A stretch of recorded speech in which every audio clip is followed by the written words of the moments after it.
30 ans pour décarboner l'immobilier, de la parole aux actes. C'était le thème du dernier business networking organisé par la Fédération internationale de l'immobilier FIAPSI France et son président Léo Attias. Alors, on a 30 ans pour décarboniser. Aujourd'hui, on peut arriver avec les moyens qu'on a maintenant. D'ici 8 ans, on peut décarboniser jusqu'à 2000 watts pour personne par jour. Mais pas plus. Pour le moment, il n'y a pas les moyens techniques et aussi législatifs. Mais ce qu'on a dit ici, c'est correct, c'est parfait. Voilà, on a 30 ans, il ne faut pas dormir. On a du boulot. En France, le secteur du bâtiment représente actuellement 45% de la consommation finale d'énergie. Et l'immobilier est responsable de 40% des émissions de gaz à effet de serre. Le secteur de l'immobilier doit atteindre la neutralité carbone d'ici 2050. Alors il y a 3 questions pour la décarbonation de l'immobilier. On a 30 ans pour le faire et atteindre la neutralité carbone en 2050.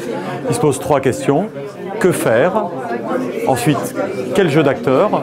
Propriétaires, bailleurs, locataires, quel jeu d'acteurs? Et la dernière question, c'est qui paye, évidemment. Les membres VIP de la FIAPSI ont participé à une conférence très attendue donnée par Cédric Borel, directeur de l'Institut français pour la performance du bâtiment, et Christophe Rodriguez, directeur adjoint, 2 des plus grands experts dans ce domaine. La conférence de ce soir, je l'ai trouvée très pertinente et surtout avec des intervenants qui maîtrisaient très bien leur sujet. L'IFPEB est une alliance d'acteurs économiques de la construction et l'immobilier.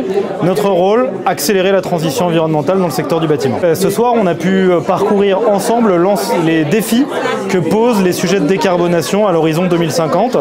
Et on se rend compte que l'ensemble de la chaîne de valeur de la construction et l'immobilier a un rôle à jouer. Et en l'occurrence, tous les acteurs qui étaient là ce soir ont un rôle à jouer tout à fait important pour réussir à décarboner le secteur du bâtiment.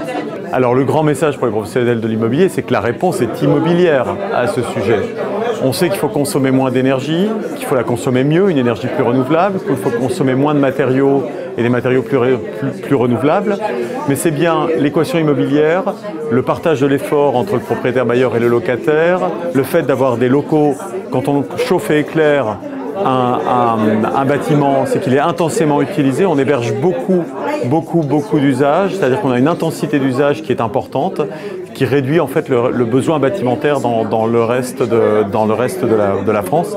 C'est ça le grand message. La clé du sujet, c'est l'immobilier qui va régler le bal de l'ensemble des leviers de décarbonation.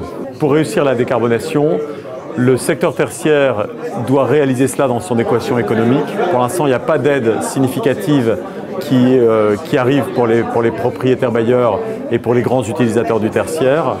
Peut-être que des mécanismes au niveau de la décarbonation ou des coups de pouce sur la décarbonation des énergies et de la génération d'énergie vont arriver. Mais sur le parc du logement, on voit que l'État ne fournit quand même un socle via MaPrimeRénov' et un certain nombre de dispositifs, un socle important d'aide, mais qui doit être accéléré, notamment chez les plus précaires ou dans les situations difficiles de gouvernance. On a vraiment 5 millions, je pense, de personnes mal logées ou en précarité énergétique qu'il va falloir sortir de la précarité avec une maximisation de l'aide de l'État. Et il s'agit pour les propriétaires, bien sûr, d'avoir un accompagnement aussi à la hauteur de leurs espoirs. Pour l'instant, c'est MaPrimeRénov' qui semble répondre à l'équation. Alors les actions les plus immédiates, comme on l'a vu ce soir, on sait que le parc existant, l'ensemble des bâtiments existants, constitue la majeure partie des émissions de gaz à effet de serre au niveau national. Donc on en a parlé ce soir, l'un des grands enjeux va être de redonner vie aux mètres carrés vacants, en rénovant les bâtiments, en changeant les usages, en hybridant les usages, en densifiant l'usage. Et donc il y a vraiment des enjeux qui sont particulièrement immobiliers. Comment est-ce qu'on arrive à redonner vie aux mètres carrés? Et ça fera partie des grands enjeux pour réussir la transition environnementale.